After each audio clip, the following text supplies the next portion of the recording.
बृहस्पति जी बोले, हे ब्रह्मा जी, आप अत्यंत बुद्धिमान, सर्वशास्त्र और चारों वेदों को जानने वालों में श्रेष्ठ हो। हे प्रभु, कृपा कर मेरा वचन सुनो। चैत्र, आश्विन, माघ और आषाढ़ मास के शुक्ल पक्ष में नवरात्र का व्रत और उत्सव क्यों किया जाता है? हे भगवान, इस व्रत का फल क्या है? किस प्रकार करना उचित है? और पहले इस व्रत को किसने किया? सो विस्तार से कहो। बृहस्पति जी का ऐसा प्रश्न सुनकर ब्रह्मा जी कहने लगे, हे बृहस्पति, प्राणियों का हित करने की इच्छा से तुमने बहुत ही अच्छा प्रश्न किया है। जो मनुष्य मनोरथ पूर्ण करने वाली दुर्गा, महादेवी, सूर्य और नारायण को ध्यान करते हैं, वे मनुष्य धन्य हैं। यह नवरात्र व्रत संपूर्ण कामनाओं को पूर्ण करने वाला है। इसके करने से पुत्र चाहने वाले को पुत्र, धन चाहने वाले को धन, विद्या चाहने वाले को विद्या और सुख चाहने वाले को सुख मिल सकता है। इस व्रत को करने से रोगी मनुष्य का रोग दूर हो जाता है और कारागार में पड़ा हुआ मनुष्य बंधन से छूट जाता है। मनुष्य की तमाम विपत्तियां दूर हो जाती हैं और उसके घर में संपूर्ण संपत्तियां आकार उपस्थित हो जाती हैं। बंध्या और काकबंध्या के इस व्रत के करने से पुत्र हो जाता है। समस्त पापों को दूर करने वाले इस व्रत के करने से ऐसा कौन सा मनोरथ है जो सिद्ध नहीं हो सकता? यदि व्रत करने वाला मनुष्य सारे दिन का उपवास न कर सके तो एक समय भोजन करे और उस दिन बांधवों सहित नवरात्रि व्रत की कथा श्रवण करे। हे बृहस्पति, जिसने पहले इस महाव्रत को किया है उसका पवित्र इतिहास मैं तुम्हें सुनाता हूँ। तुम सावधान होकर सुनो। इस प्रकार ब्रह्मा जी के वचन सुनकर बृहस्पति जी ओम बोले, हे ब्राह्मण, मनुष्यों को कल्याण करने वाले इस व्रत के इतिहास को मेरे लिए कहा, मैं सावधान होकर सुनोम रहा हूँ। आपकी शरण आए हुए मुझ पर कृपा करो। ब्रह्मा जी बोले, पीठक नाम के मनोहर नगर में एक अनाथ नाम का ब्राह्मण रहता था। वह भगवती दुर्गा का भक्त था। उसके संपूर्ण सद्गुणों से युक्त मानो ब्रह्मा की सबसे पहली रचना हो ऐसी यथार्थ नाम वाली सुमति नाम की एक अत्यंत सुंदर कन्या पैदा हुई। वह कन्या सुमति अपने घर के बालकपन में अपनी सहेलियों के साथ क्रीड़ा करती हुए इस प्रकार बढ़ने लगी जैसे शुक्ल पक्ष में चंद्रमा की कला बढ़ती है। उसका पिता प्रतिदिन दुर्गा की पूजा और होम किया करता था। उस समय वह भी नियम से वहां उपस्थित होती थी। एक दिन वह सुमति अपनी सखियों के साथ खेलने लग गई और भगवती के पूजन में उपस्थित नहीं हुई। उसके पिता को पुत्री की ऐसी असावधानी देखकर क्रोध आया और पुत्री से कहने लगा कि हे दुष्ट पुत्री, आज प्रभात से तुमने भगवती का पूजन नहीं किया, इस कारण मैं किसी कुष्ठी और जय माता दी दरिद्र मनुष्य के साथ तेरा विवाह करूंगा। इस प्रकार कुपित पिता के वचन सुनकर सुमति को बड़ा दुख हुआ और पिता से कहने लगी कि हे पिताजी, मैं आपकी कन्या हूँ, मैं आपकी सब तरह से अधीन हूँ, जैसी आपकी इच्छा हो मेरा विवाह कर सकते हो। होगा वही जो मेरे भाग्य में लिखा है, मेरा तो इस पर पूर्ण विश्वास है। मनुष्य न जाने कितने मनोरथों को चिंतन करता है पर होता वही है जो भाग्य में विधाता ने लिखा है। जो जैसा करता है उसको फल भी उस कर्म के अनुसार ही मिलता है, क्योंकि कर्म करना मनुष्य के अधीन है पर फल देव के अधीन है। जैसे अग्नि में पड़े हुए तृण उसको अधिक प्रदीप्त कर देते हैं, उसी तरह अपनी कन्या के ऐसे निर्भयता से कहे हुए वचन सुनकर उस ब्राह्मण को अधिक क्रोध आया। तब उसने अपनी कन्या का एक कुष्ठी के साथ विवाह कर ओम दिया और अत्यंत क्रोध होकर पुत्री से कहने लगा कि जाओ जाओ, जल्दी जाओ, अपने कर्म का फल भोगो। देखिए केवल भाग्य भरोसे पर रहकर क्या करती है। सब प्रकार से कहे हुए पिता के कटु वचनों को सुनकर सुमति अपने मन में विचार करने लगी कि हो मेरा बड़ा दुर्भाग्य है जिससे मुझे ऐसा पति मिला। इस तरह अपने दुख का विचार करती हुई वह सुमति अपने पति के साथ वन चली गई और भयानक वन में कुशायुक्त स्थान पर उन्होंने वह रात बड़े कष्ट से व्यतीत की। उस गरीब बालिका की ऐसी दशा देखकर भगवती पूर्व पुण्य के प्रभाव से प्रकट होकर सुमति से कहने लगी कि हे ब्राह्मणी, मैं तुम पर प्रसन्न हूँ, तुम जो चाहो वरदान मांग सकती हो। मैं प्रसन्न होने पर मनोवांछित फल देने वाली हूँ। इस प्रकार भगवती दुर्गा का वचन सुनकर ब्राह्मणी कहने लगी कि आप कौन हैं जो मुझ पर प्रसन्न हुए हो, ये सब मेरे लिए कहा और अपनी कृपा दृष्टि से मुझ दासी को कृतार्थ करो। ऐसा ब्राह्मणी का वचन सुनकर देवी कहने लगी कि मैं आदि शक्ति हूँ और मैं ही ब्रह्मा, विद्या और सरस्वती हूँ।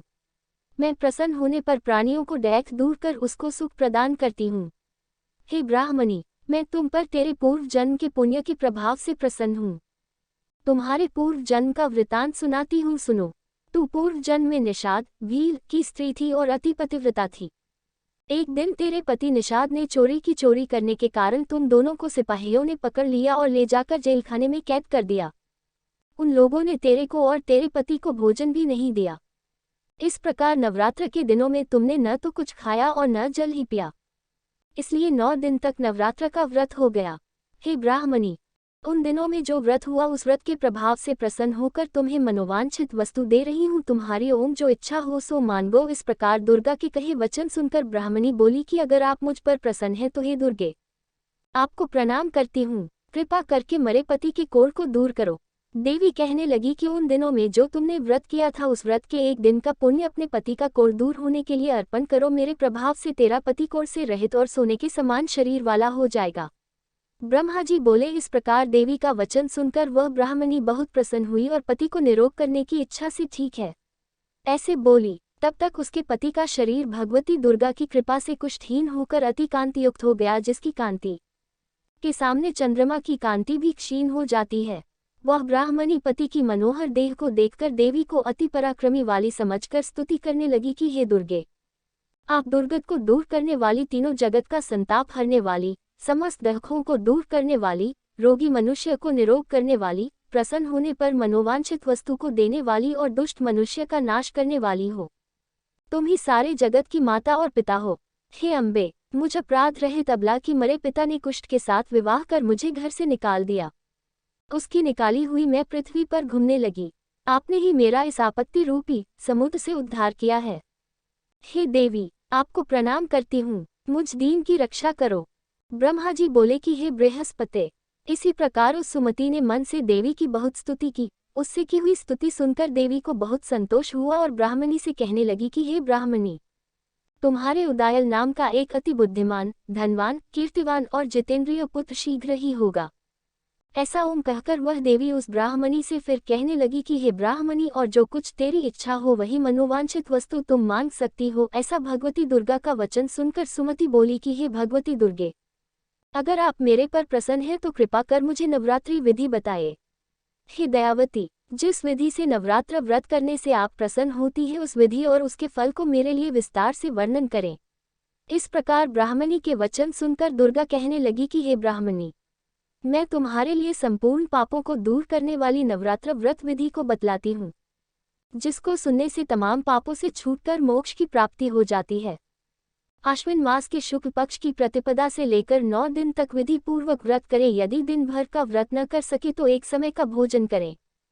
पढ़े लिखे ब्राह्मणों से पूछकर घट स्थापना करें और वाटिका बनाकर उसको प्रतिदिन जल से सींचे। महाकाली, महालक्ष्मी और महासरस्वती की मूर्तियां बनाकर उसकी नित्य विधि सहित पूजा करें और पुष्पों से विधि पूर्वक अर्घ्य दें। बिजौरा के फूल से अर्घ्य देने से रूप की प्राप्ति होती है। जायफल से कीर्ति, दाग से कार्य की सिद्धि होती है। आंवले से सुख और केले से भूषण की प्राप्ति होती है। इस प्रकार फलों से अर्घ्य देखकर यथाविधि हवन करें। खांड, घी, गेहूं, शहद, जौ, तिल, बिंब, नारियल, दाख और कदम, इनसे हवन करें। गेहूं होम करने से लक्ष्मी की प्राप्ति होती है। खीर व चंपा के पुष्पों से धन और पत्तनों से तेज और सुख की प्राप्ति होती है। आंवले से कीर्ति और केले से पुत्र हो।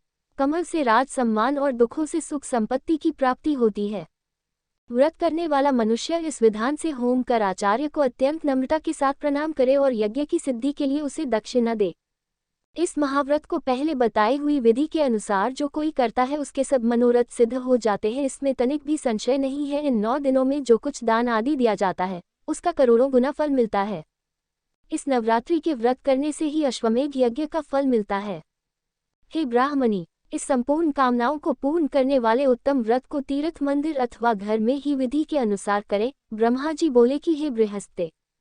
इस प्रकार ब्राह्मणी को व्रत की विधि और फल बताकर देवी अंतर्ध्यान हो गई। जो मनुष्य या स्त्री इस व्रत को भक्ति पूर्वक करता है वह इस लोक में सुख पाकर अंत में दुर्लभ मोक्ष को प्राप्त होता है।